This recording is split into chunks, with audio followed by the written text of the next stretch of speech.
you guys have no problem with the sketching of the front top side view. Almost all of you are really good at figuring this out. That's done, right?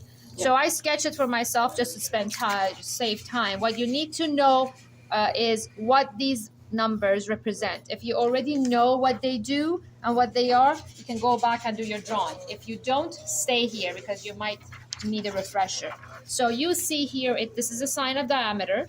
It says there's a diameter of 30. There's another diameter of 60, and there's something called C-bore.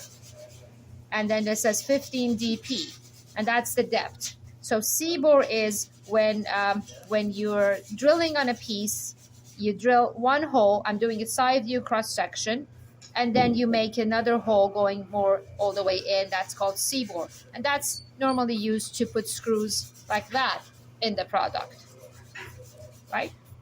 The other alternative that you have seen around that you probably know more about is the countersink, which means that your counter actually sinks in, and the screw goes in like that. And you've seen the countersink screws going inside here. If you look at the light tables in the room, all the screws on the light table are countersink.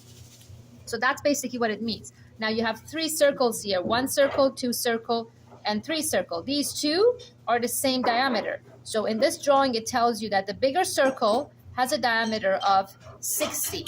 The inner circle has a diameter of 40, and this one has a diameter of 30. So if I'm drawing this from the front view and I'm using dashed lines, that has a diameter of 60. Then I'm going in dashed line for the C-bore. That means that this one, okay, I'm going to do it on the side so you don't get mixed up. In the corner, really. So that one has a diameter of 40. And how much do I go in? 15. That's the depth. I go 15 down for that. Then you have another one that goes all the way through, and this one has the diameter of 30. Right? And from the top view, we just look at one circle with 60, one circle with 40, and one circle with 30. That's how it's going to look like.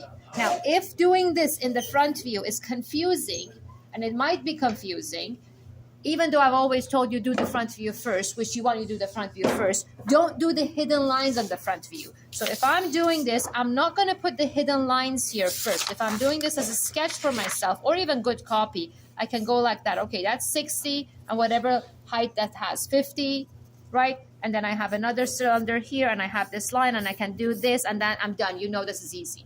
Once you've done that, you project it up, you do the diameter of 60, then you do the diameter of 40, and then you do the diameter of 30, and you just project these down to mark them. It's much easier and faster. You can do it here, but if you go up and bring it down, it's faster and easier. So there we go. That's it. Now, sketch it, and you can come and show your sketch to me, and then you can start. Right. So you can